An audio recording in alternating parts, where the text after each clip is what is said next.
You ever see a grown woman in a glittery bathrobe climb an 8-foot steel gate at 3 a.m. with a clipboard? I have, and no, I wasn't dreaming or having a senior moment. This was real life. That glittery gremlin was Karen, our self-declared HOA queen, scaling my security gate like she was auditioning for American Ninja Warrior Suburban Edition. Now, before I go further, go ahead and hit that like button if you've ever dealt with someone who thinks bylaws are more sacred than the Constitution. Drop a comment below if your neighborhood's got a Karen of its own, and subscribe because, trust me, this story, it only gets better. So, I'm lying in bed, half awake, when my phone lights up with motion alerts like it's New Year's Eve. I glance at the screen, and there she is, Karen, perched on top of my steel gate, in pajama pants and what looks like a sequin bathrobe, muttering to herself about non-compliant lighting. I didn't even blink.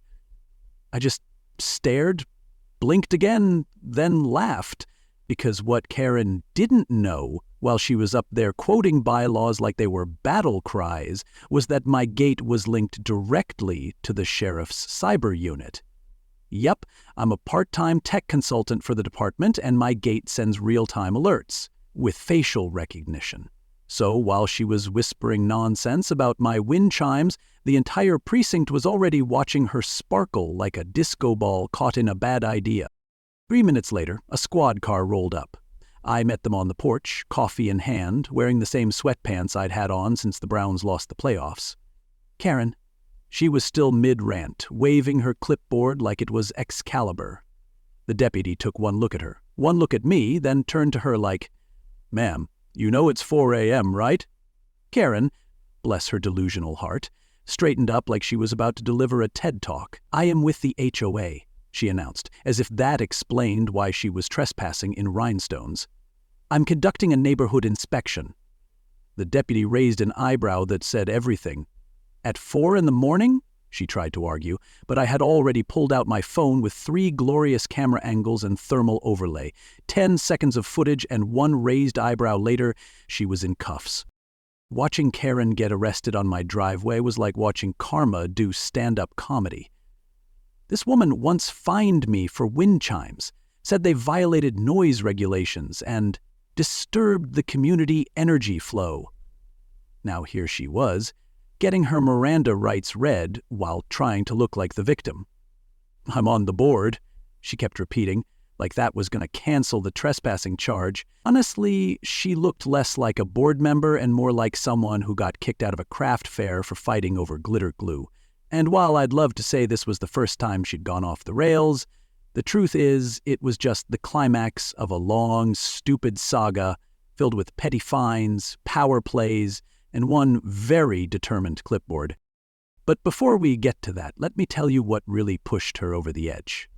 Because what started as HOA micromanagement turned into a personal vendetta. And what Karen didn't realize is, while she was busy trying to run the neighborhood like a gated dictatorship, I'd been quietly documenting every ridiculous move she made. So yeah, Karen's climb was bold. But the real fall? That was coming next. Hit that subscribe button, because you're not going to want to miss how this clipboard crusade turned into a courtroom showdown. They say every storm starts with a breeze, and with Karen, that breeze was a laminated flyer about overgrown hedges. I remember the first time she left one on my porch, back when she still signed her name with smiley faces and talked about community wellness like she was pitching a yoga retreat. At first, I laughed it off.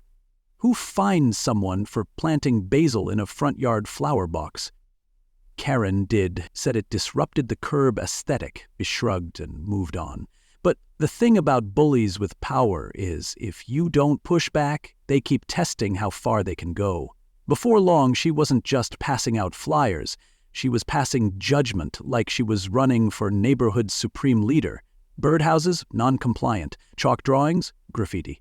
A kid's birthday banner, visual noise pollution, and the wildest part.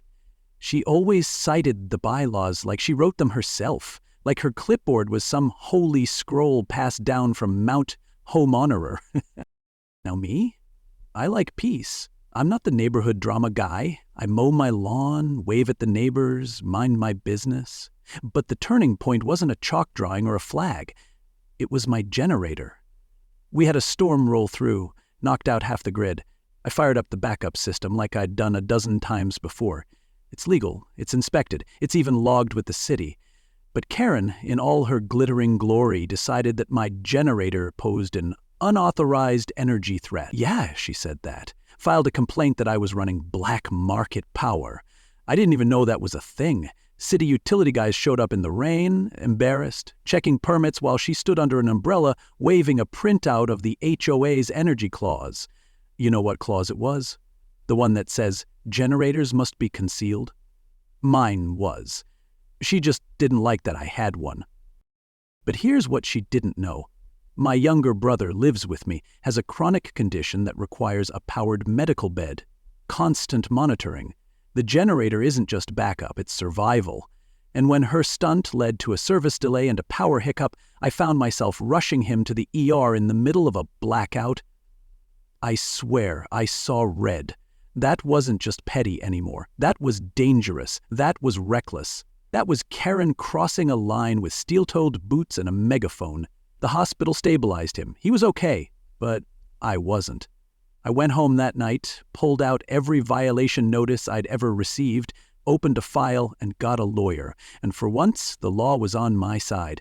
Turns out when someone keeps targeting your household without just cause and then causes a health emergency, that's a liability. We reached a private settlement fast. Karen signed it with the same smug face she wore when fining a neighbor for having non-regulation wind chimes. The agreement was crystal. No citations, no contact, no trespassing. You'd think that would have stopped her. You'd think common sense or even self-preservation might have kicked in.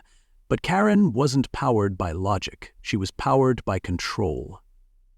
I ignored the little stuff, the passive-aggressive Facebook posts, the weird looks, the notes she left around the block reminding people about the dangers of unauthorized lighting. But then she started pushing again. New violations, delivered anonymously. One said my trash bin lid was too noisy. Another said my porch light violated wildlife migration guidelines. I kid you not, she said, I was disturbing owls. The final straw? A blurry photo slipped under my door, taken from inside my fence line. It showed my yard at night. I wasn't scared. I was furious. She was back. And this time she wasn't just waiving rules. She was breaking them. So I upgraded everything. Cameras, sensors, data logs. I wired my entire perimeter into a sheriff-approved node that alerts the cyber unit instantly. And I didn't just do it for me. I did it because I knew Karen wouldn't stop until someone made her, not told her, not warned her, proved to her that her clipboard crusade wasn't just annoying, it was illegal. And this time, it had consequences. You know, when you've been pushed long enough, the quiet guy starts collecting receipts, and I had them all timetabled, dated, layered with context, backed by law. So yeah, when she showed up at 3 a.m. climbing my gate like it was a jungle gym built for tyrants, I was ready. She thought she'd catch me violating lighting hours. What she caught was a felony charge. If you've ever been pushed past your limit by someone who thought their title gave them permission to harass you, hit that like button. Drop a comment if you've ever had to stand your ground the legal way, and don't forget to subscribe, because next, you'll find out how Karen's clipboard meltdown didn't just shake my block. It started a chain reaction that hit the whole neighborhood like a truth grenade. The sun hadn't even cleared the rooftops before the entire neighborhood was buzzing like a nest full of caffeinated wasps. I hadn't posted anything yet, not a word. But somehow the footage of Karen's climb had already made it to the community Facebook page. Someone must have gotten it from the responding deputy. Or maybe one of the camera feeds I'd linked to cloud storage got shared automatically. Either way, the clip was everywhere. You'd think folks would be shocked, right? Nope. They were celebrating. Popcorn, gifts, cry-laugh emojis. One neighbor even added background music to the footage. Mission Impossible theme with perfect timing as Karen flipped over the gate. I hadn't laughed that hard before 9 a.m. since the time our HOA newsletter accidentally printed a typo calling her the vice pest instead of vice president. Poetic. But then things got weird. In the best way. A woman I'd barely spoken to, Dolores from 3 doors down, walked over with a box of fresh donuts like we were best friends from church. "Thank you," she said quietly. "We've all been waiting for someone to stop her." I didn't have the heart to tell her I wasn't trying to stop anything. Karen did all the heavy lifting, literally. Not 10 minutes later, a guy I'd only nodded at in passing asked if I could help install cameras at his house. "I got a raccoon problem," he said, then winked. I smiled and told him I'd think about it.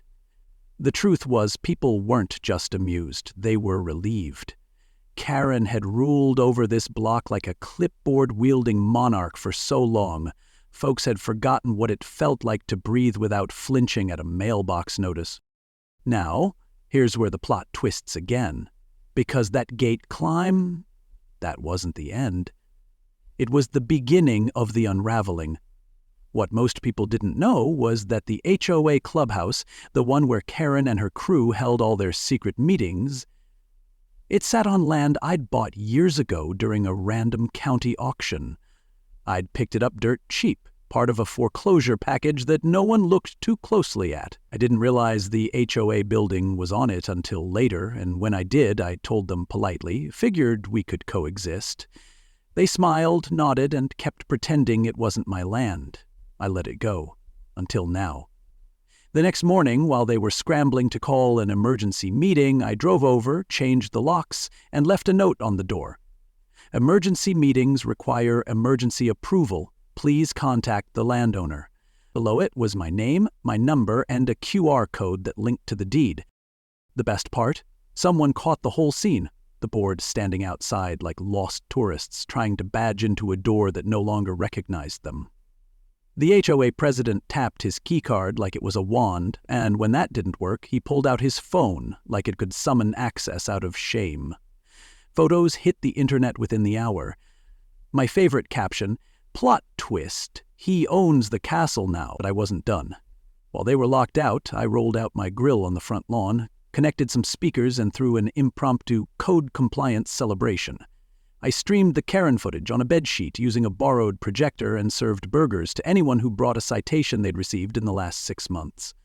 The Johnsons came by with a cake shaped like a clipboard. On top, it read, "You're not above the law." Somebody even showed up in a t-shirt that said "Gate Goals." It was absurd. It was beautiful. It was long overdue. And then came the tap on my shoulder.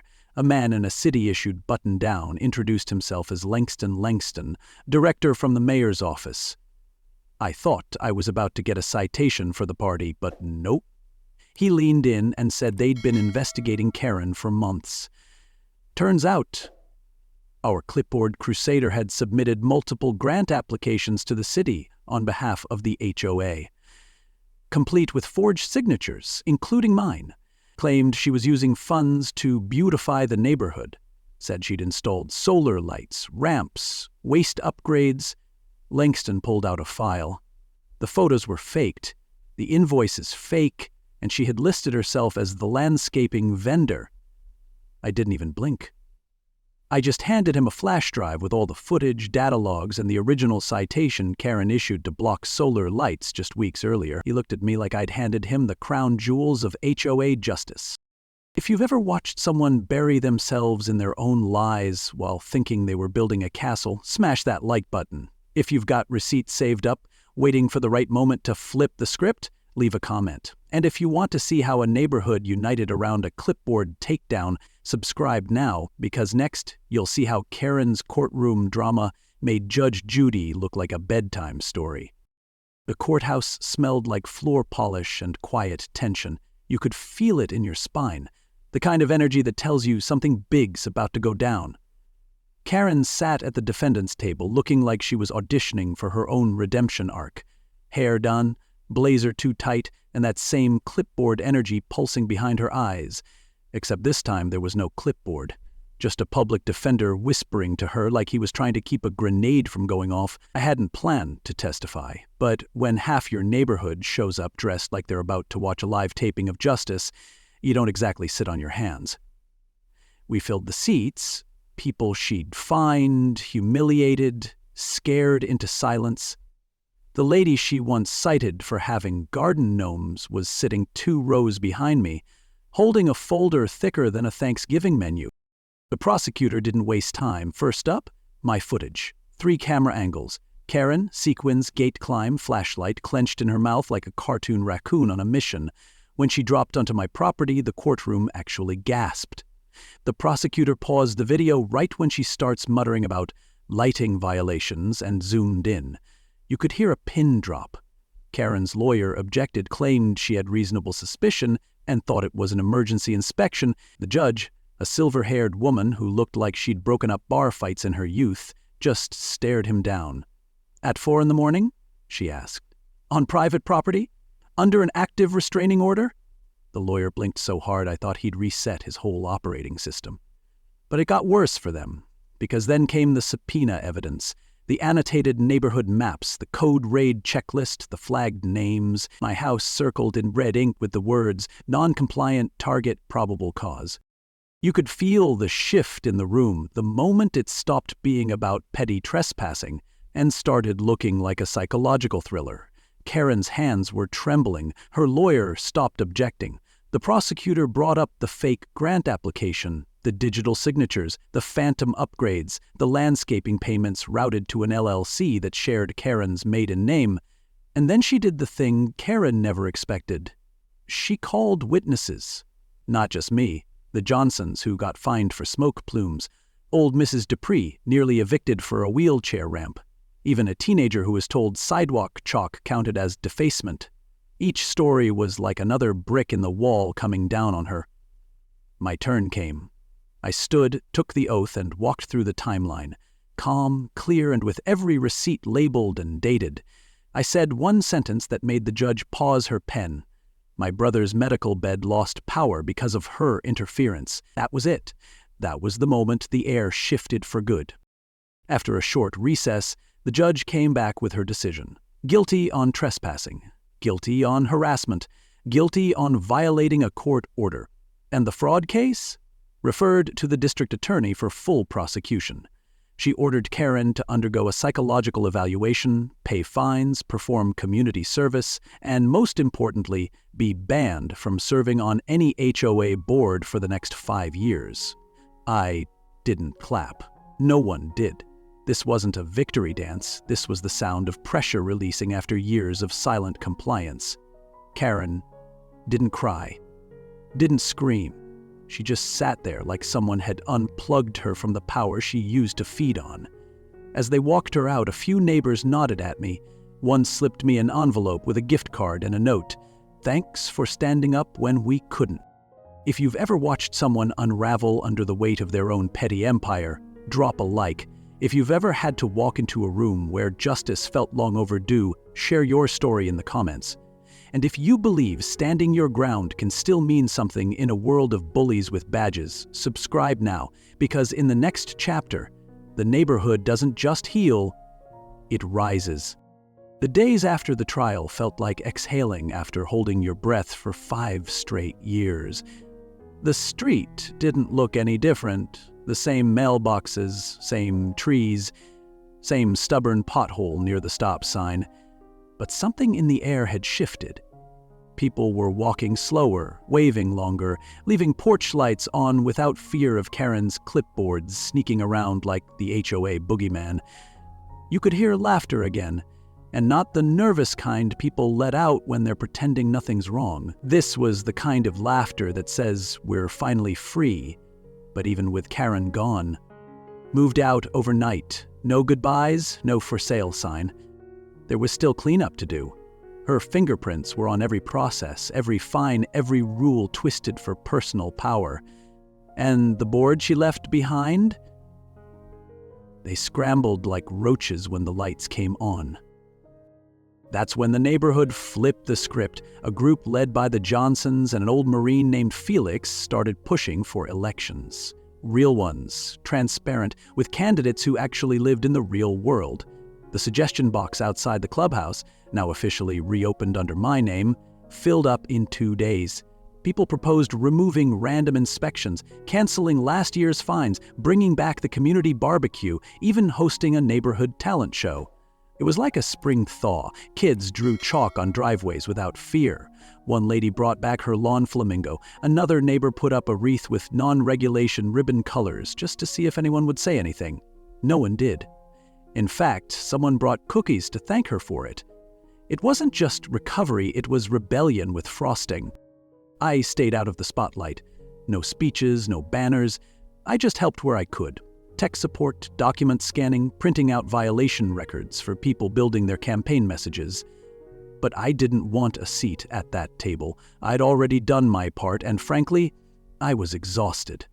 I turned my focus back to work, my family, and making sure my brother slept peacefully at night without wondering if the porch lights would trigger a fine. But then, because the universe doesn't believe in clean endings, I got a letter. Thick envelope, state seal. Inside, a notification from the Attorney General's office. Karen's fraud case had caught fire. Turns out she didn't just fake one grant, she'd filed for multiple in other neighborhoods too. Ones she'd volunteered with or advised. Same language, same forged signatures, same scheme.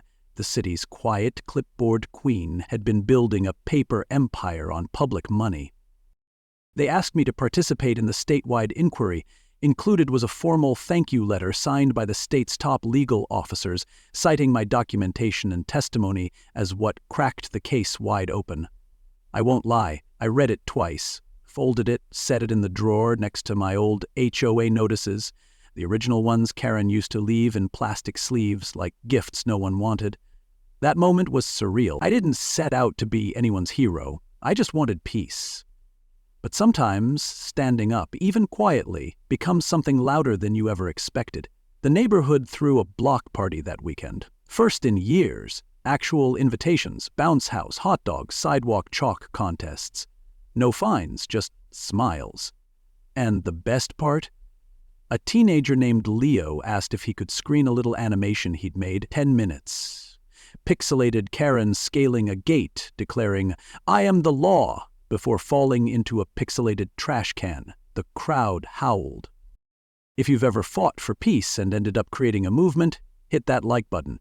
If you believe neighborhoods should be about connection, not control, tell your story in the comments. And if you want to hear how a wooden sign on a steel gate became a symbol of hope, justice, and just the right amount of petty, you already know, subscribe now. The final chapter's coming, and it's got one last twist you won't see coming.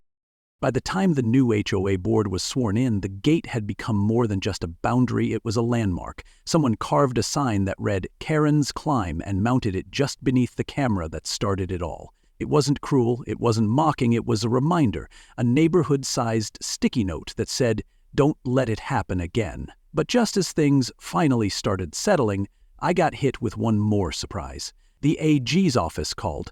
Karen had quietly filed for a plea deal on the fraud case, and as part of the settlement, she'd agreed to surrender all remaining HOA credentials, and was now officially barred from working in any community administrative role statewide. But here's the twist. Her plea didn't go unnoticed. Turns out, her old schemes in other neighborhoods triggered copycat reviews. I was asked to speak on a panel about HOA accountability. Me, the same guy who once got fined for wind chimes. I didn't say yes right away.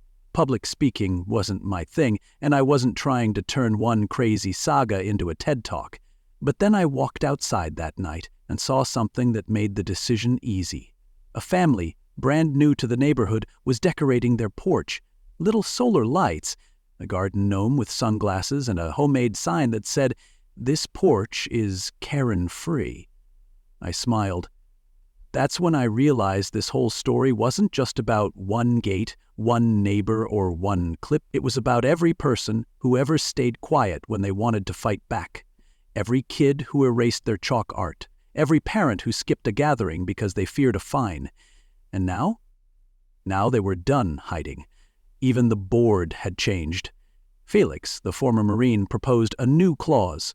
Every HOA officer had to sign a community ethics pledge and pass an annual transparency audit. It passed unanimously. Weeks later, Karen's old house sold. No fuss, no noise. She moved out in the middle of the night, like a ghost being evicted by truth itself. The new owners were a young couple who painted the door turquoise and installed a hammock, both violations under the old regime. Now, no one said a word. Instead, someone brought over banana bread and a welcome note that said, "Glad you're here. Don't mind the gate. It's part of our history." I stood across the street and watched as neighbors waved, unbothered, unafraid. The very thing that used to divide us was now the symbol that united us, not because of what it was, but because of what it stopped. One gate, one spark, one arrest. That was all it took to shake the dust off an entire community that had forgotten it had a voice. And then came Leo, same teenager who made the pixelated Karen cartoon. He showed up with a handmade plaque, wood-burned, sealed, polished. It simply read, "Protect your peace. Keep the gate shut." He handed it to me like it was sacred. I hung it next to the sign. The symbolism was loud and clear. This wasn't about keeping people out. It was about keeping respect in. And respect, once restored, becomes contagious, a ripple effect. Before long, other HOAs reached out, asking how we restructured, how we pushed for reform, how we survived a storm without burning down the whole block. I didn't have a manual, just one sentence. We got tired of being scared of our own front doors. And that's when I knew. This story, it didn't belong to me anymore. It belonged to every quiet warrior who'd ever been fined for living their life slightly outside the lines. So, if you've ever stared down power wrapped in rules and decided to stand up anyway, go ahead and hit that like button. If your porch has ever been a battlefield for something as small as a flag or a flower pot, share your story in the comments. And if you believe that sometimes the bravest thing you can do is press record and keep the gate locked, subscribe now, because even when the noise fades, the message stays. Never underestimate what one fence, one voice, and one spark of resistance can do.